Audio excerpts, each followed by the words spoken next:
Ce matin, en faisant mes courses, j'ai trouvé 2 ingrédients qui m'ont chauffé d'une puissance. Je me suis dit que j'allais les associer ensemble. Donc déjà, je suis partie chez mon fromager prendre du Saint-Marcelin. Donc c'est ce qu'il vous faut pour cette recette. Mais la beauté de cette salade, t'as même pas envie de la manger tellement elle est belle.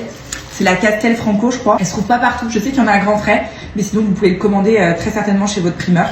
2 œufs que vous allez fouetter. Moi, je mets même pas d'épices, je mets rien. Et la chapelure, c'est toujours du panko que je prends. C'est la meilleure chapelure, c'est de la chapelure japonaise. Donc farine, œufs et chapelure. Je sais que l'hiver, les gens aiment pas trop manger des salades, mais moi j'aime bien. J'aime bien les salades un peu mix, un peu chaudes quoi. Je trouve ça délicieux. Vous prenez un morceau de pain, le pain de votre choix. Moi c'est du pain complet. Et on va faire des petits croûtons qu'on va faire revenir à la poêle. Vous mettez un bon filet d'huile d'olive.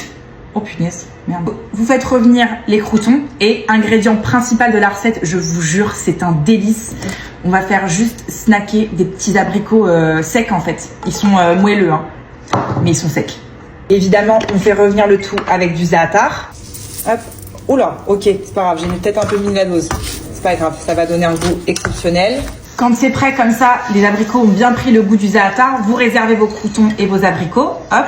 Et on va paner nos petits Saint-Marcelin. Moi, je mets de l'huile neutre. C'est parti. Je les ai pas baignés non plus dans l'huile. Et là, l'ingrédient qui va relever tout, ça va être dans la sauce et je mets de la confiture d'abricot. Je vous avais déjà fait une version l'été avec de la confiture de... Je crois que j'avais fait la salade de fraises avec de la confiture de fraises. Mais là, je mets juste 2 petites cuillères à café de bonne confiture d'abricot, de l'huile d'olive, toujours de manière très généreuse, une pointe de vinaigre balsamique, du sel de Guérande. Comme je suis dans le sud, il y a des magnifiques citrons qui viennent de Menton, donc non traités. Donc du coup, vous pressez le jus d'un demi-citron, voilà, dans la vinaigrette. Vous mélangez bien. Je vais pas mettre 1000 ingrédients dans la salade, mais en vendant des petites cébettes, c'est toujours sympa. J'en ai vraiment toujours au frais, mais ça peut être aussi des échalotes. Magnifique. J'avais un peu peur que les Saint-Marcelin coulent, mais pas du tout en fait. Ça tient super bien. En tout cas, si vous prenez un fromage de qualité, il n'y a aucune raison. C'est quasiment prêt. Je viens de disposer ma salade que j'ai bien lavée, comme ça, dans mon assiette. Mes petites cébettes, mes croûtons avec mes abricots sur le dessus. Le Saint-Marcelin au milieu, la petite vinaigrette abricot, pour un peu de fraîcheur, des petites herbes. Là, c'est de la menthe fraîche. Mais regardez-moi cette salade, elle me donne tellement faim. On va voir si c'est un peu coulant.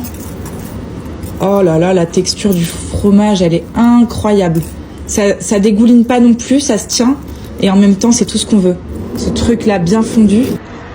Oh! Ah ouais. Ça marche. Abricot grillé au za'atar avec le... Ça marche. Mais comment je peux manger une salade ailleurs, moi? C'est impossible. Oh. Non mais je me régale. Je me régale.